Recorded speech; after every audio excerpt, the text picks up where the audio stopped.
Well, friends, I just wanted you guys to feel like Pastor Josh was here. So, this might be shocking to you, but my name is not Josh. I'm not a very tall, lumberjack-looking, strapping young lad.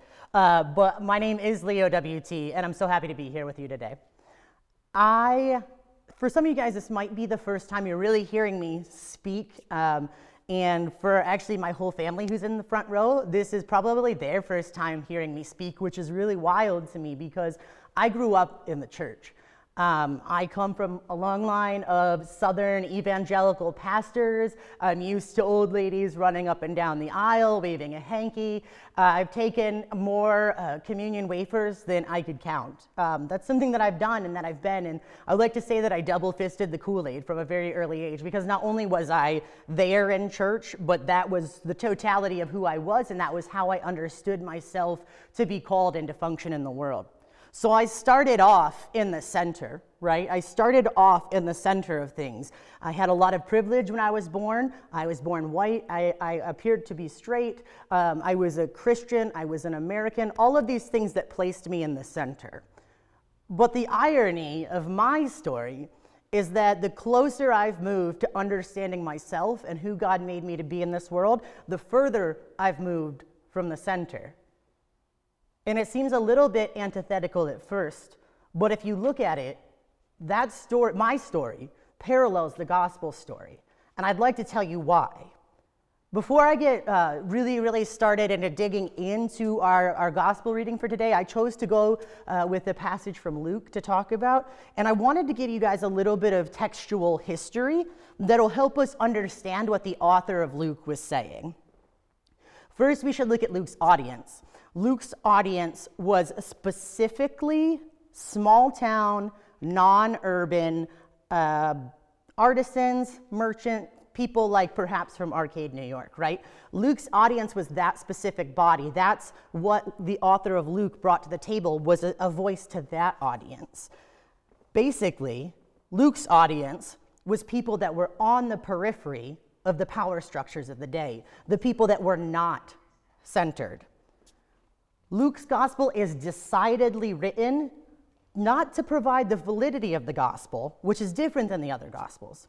Luke's gospel was written to help the audience understand what happened and to challenge them to think about why it happened. Luke is wanting us to pull back the layers of the context of this passage, and there are clues all throughout the text that'll tell us what Luke was getting at, right? Today, we're going to look at one of the main themes of the author of Luke. We're going to look at specifically who God revealed God's self to and the implications of that revelation. There's no parallel of Luke in Matthew, so we have to assume that logically, right, Luke is telling this story in a specific way for a specific reason to a specific people. In this story, in Luke 2:22, Mary and Joseph are bringing Jesus to the temple for the Jewish purification rite. Read circumcision. Ouch. But the foreigners, right, the people on the periphery are the ones that Jesus came to. And the foreigners are bringing their son to the temple in accordance with Jewish law. Once the family arrived, there's two key players in the story. And these players are Simeon and Anna. The coolest thing about Simeon and Anna is they don't have a pedigree.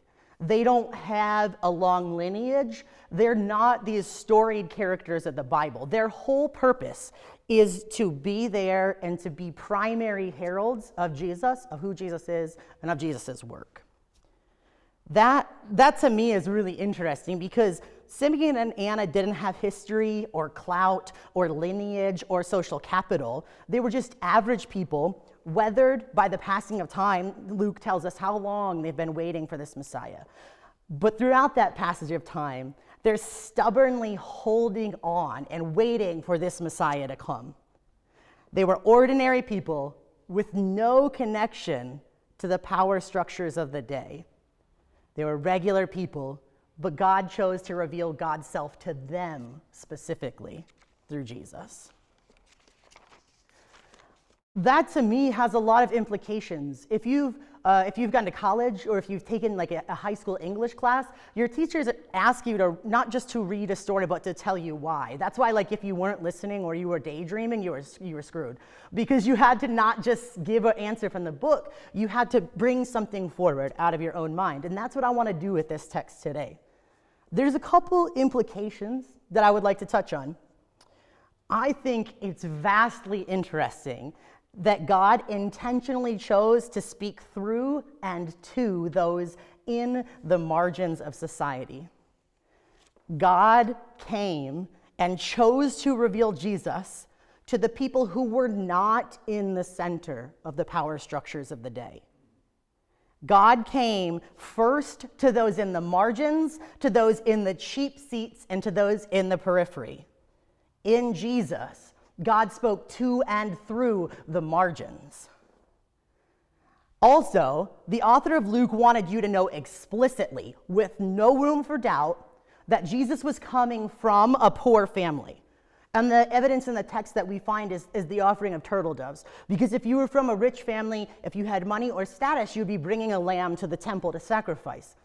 But the story and the location and the experience of the poor is the experience of Jesus from the infancy.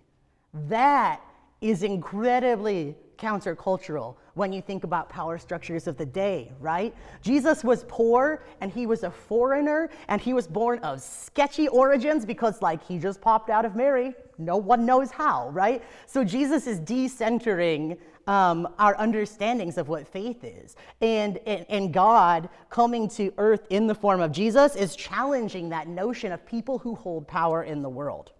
The location and experience of the poor is the experience of Jesus from his very infancy. The author of Luke also found it of highest importance to make sure that in the entire history of the world, from the beginning to end, from Alpha to Omega, it is noted that God revealed God's self to and through those who were on the periphery of society, to those who were on the margins. That speaks right to me, because my journey to closer to the heart of who God made me to be and who I am to be in this world has pulled me from the center out to the margins, almost like that fair ride, the Gravitron, where it starts spinning really fast and it like sucks you against the wall and then someone throws up and it goes back in your face. But that's been my experience with faith, right? Like, I started out at what I thought was the center, and I had to do so much unlearning to be sucked back against that wall, to be pulled into the periphery, and to really find who I'm supposed to be in this world. My challenge to us today is twofold, right? Because there's different types of people in this world. There's those that come from the center and there's those that come from the margins. So this text has to be saying something to both of us. So my challenge to us today is, where may God be revealing God's self here and now? In what margins can we find God? In what voices can we hear God calling from? In Arcade, in the massive dumpster fire of 2020, in the age of COVID, in the season of winter where things are passing away, in the hollow space after the holidays known as depression season, where can we find hope of creation, of birth, of transformational divinity? I want to talk to two different types of people right now. The first type of person is the person who started out in the center. Maybe that's where you were, like me. Maybe you have seen the benefit and stability that comes from being at what is perceived to be the heart of things. Leadership, social standing, cultural strongholds, social capital, maybe you've been in the center of those. But my challenge to you, if you find yourself or understand yourself to be a part of that center, is what way are you being pulled back against the walls of the Gravitron? What might God be saying to you from those who are in the margins and those who occupy that marginal periphery space? What can you hear or learn or experience or engage in that is potentially different but markedly divine? The second type of person that I want to speak to is someone like me, someone who has found themselves in the margins. I came out when I was in my junior year, between my junior and senior year of pastoral ministry college. Not a great time to come out. Arguably the worst decision, but it led to the most freedom for me. But instantly, I was no longer gay enough for the gay people, and I was no longer Christian enough for the Christian people. I found myself to be a man with no flag. I didn't know where I belonged. I was a person on the fray, trying to retain some sense of belonging or purpose. But in that journey of authenticity, and in that process of uncovering and peeling back and chiseling away the layers of who I was told I should be to find who God made me to be, I found so much more sense and purpose. And now I happily embody the margins in every way possible. According to the nuances of this story, you in the margins, me in the margins, we are the exact place where divinity springs up. You embody the context in which God continually and passionately shows up and speaks and changes the world. You are where God chose to reveal God's self.